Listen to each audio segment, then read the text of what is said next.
নম্বর হচ্ছে রমজানের ফরজ রোজার নিয়ম কানুনগুলি জানা।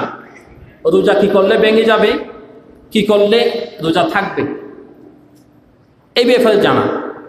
রোজা রাখলাম, সারাদিন উপবাস থাকলাম, কোন একটা বিধান নষ্ট হয়ে গেল রোজার ব্যাপারে, রোজা নষ্ট হয়ে গেল, আমি জানি না। এই রোজা রাখতে গিয়ে যত ধরনের নিয়ম কানুন আছে এটা আমাকে জানতে হবে, এটা জানা। 7 নম্বর হচ্ছে বিগত রমজান মাসের অসমাপ্তি কাজগুলি। গত বছর রোজা রেখেছিলাম, কিন্তু কিছু কাজ আমার জীবন থেকে বাদ পড়ে গিয়েছে। কী কী কাজ বাদ পড়েছে? মনে করেন আপনি কেন নিয়মিত গত বছরে কোরআন কারীম তেলাওয়াত করতে পারি নাই, নিজেকে প্রশ্ন করা। আমি গত বছর রমজান চলে গেল কিন্তু এক পারা কোরআন কারীম তেলাওয়াত করতে পারলাম না, একটা সূরা তেলাওয়াত করতে পারলাম না। এটা নিজেকে নিজে প্রশ্ন করা, প্রশ্ন অন্য কাউকে না, কেন পারলাম না। এরপর আপনি চিন্তা করতে পারেন কেন তারাবি পড়তে পারলাম না, তারাবি নামাজ কেন আমি পড়তে পারলাম না, দোকানে কেন বসেছিলাম।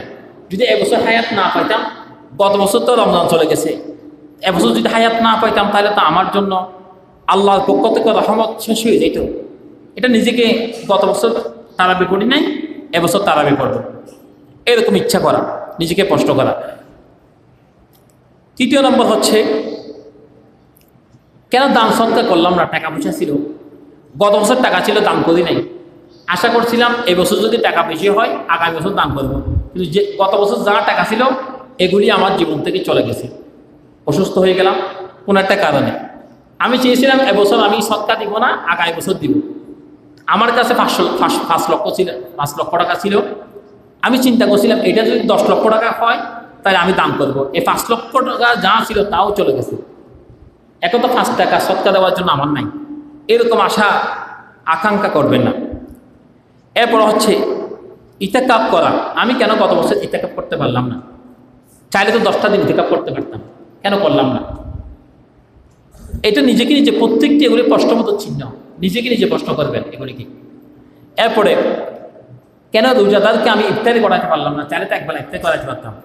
মসজিদের ইমাম সাহেবকে, মসজিদ সাহেবকে, হাফেজ সাহেবদেরকে, অন্য একজন ব্যক্তিকে, নামাজিকে, রোজাদারকে একবেলা আমি ইফতারি কেন করাইলাম না। চাইলে তো একবেলা ইফতারি করাতে 100 টাকা খরচ হয়, 50 টাকা খরচ হয়, 20-30 টাকা খরচ হয়, চাইলে তো আমি পারতাম, কেন করাইলাম না। এটা নিজেকে নিজে প্রশ্ন করা। টাকা তো ছিল সেই থাকে না, এই প্রশ্নটা নিজেকে নিজে করবেন। আর এবছর কাজে লাগাবেন, গত বছরের প্রশ্নগুলি নিজেকে করবেন, এই বছর যাতে এরকম না হয় এটা কাজে লাগানোর জন্য চেষ্টা করবেন। তারপর হচ্ছে রমজানের মধ্যে পরিবার পরিজনকে নিয়ে বলা, এই রোজা তুমি রোজা সঠিকভাবে আদায় করো, দুপুরের পরে তুমি ঘুমাবা, তারাবির নামাজগুলি যথাযথভাবে পড়বা, আর মিথ্যা কথা বলবা না। পরিবারের মানুষদেরকে তাগিদ দিতে হবে, উপদেশ দিতে হবে। এখন নিজেরা রোজা রাখি, পরিবারের মধ্যে সন্তান 2-3টে আছে রোজা রাখে না, তাদেরকে চেষ্টা করি না, রোজা রাখার জন্য বলি না। এটা কিন্তু এক ধরনের অপরাধ। কিন্তু আমরা যেমন গুনাহের কাছ থেকে বাঁচতে চাই, আমাদের ছেলে সন্তানদেরকে বাঁচানোর জন্য চেষ্টা করতে হবে। তারপর হচ্ছে আত্মীয় স্বজনের সম্পর্ক, আত্মীয় স্বজনের পাশে থাকা, আত্মীয় স্বজনকে কিছু ইফতারের প্রয়োজন থাকলে, একটা ফুফি আছে আজকের থেকে আমি 1 বছর দেখতে যাই নাই, একটা বোন আছে আজকের থেকে 1 বছর দেখতে যাই নাই, তার জন্য কিছু ইফতারি নিয়ে গেলাম হাদিয়া হিসাবে। বোন আমি এসেছি, 1 বছর পর্যন্ত আমি আসতে পারি নাই, তোমাকে দেখার জন্য আসলাম, কিছু ইফতারি নিয়ে যাবেন, হাদিয়া নিয়ে যাবেন, আত্মীয় সম্পর্ক বাটিয়ে রাখা। এগুলো গত বছর করি না, এবছর করার জন্য চেষ্টা করব, এইরকম। তারপরে হচ্ছে 8 নম্বর, চলতি শাবান মাস জুড়ে রমাদানুল মোবারকে যে সমস্ত ইবাদত থাকবে এগুলি আগে করার জন্য এখন থেকে প্রস্তুতি নিয়ে যাওয়া। রমজান মাস আসবে, একটা ইবাদত আমি বাদ দিব না, সমস্ত ইবাদতগুলি করব। 9 নম্বর হচ্ছে রমজান মাসের 24টি ঘন্টা আমি কি কাজ করব, ঘুম কখন যাব, ঘুম থেকে কখন উঠব, কোরআন তেলাওয়াত কখন করব, তারাবি কখন পড়ব, রোজা কয় ঘন্টা ঘুমালে আমার ঘুম হবে, এই ব্যাপারে একটা আপনি রুটিন করে ফেলবেন। জীবনটাকে যদি রুটিন করে ফেলেন তাহলে আর কষ্ট হবে না। সকালবেলা আমি 8টা পর্যন্ত ঘুমিয়ে যাব, গোসল করে অফিসে চলে যাব, এরপর দুপুরের পরে যদি একটু ছুটি পাই আরেকটু করে ঘুমাবো। রমাদান মুবারক মাসে আল্লাহ তাআলা একটি হরফের মধ্যে এমনি তো 10টা নেকি দান করেন, কিন্তু এখন রমজানুল মুবারক মাসে 1 থেকে শুরু করে 700 পর্যন্ত সওয়াব দান করবেন। সুবহানাল্লাহ। এইরকম ফজিলতের মাসে আমরা তারাবিহ নামাজগুলি পড়ার জন্য চেষ্টা করি। এরপর হচ্ছে 10 নম্বর, শাবান মাসের শেষের দিকে চাঁদ দেখার জন্য আমরা চাঁদের দিকে খেয়াল রাখবো। চাঁদ কখন দেখা যাবে, যেমন অনেকে বলতেছে আজকে তারাবিহ হবে, কেউ বলতেছে কালকে হবে, কিন্তু সারা মাসের মধ্যে আমরা চাঁদের দিকে খেয়াল করি নাই, চাঁদ দেখি নাই। কয় তারিখ চাঁদ উদিত হয়েছে আর আজকে কয় তারিখে হিসাব নিকাশ আমরা রাখি নাই, এটা রাখার জন্য চেষ্টা করব।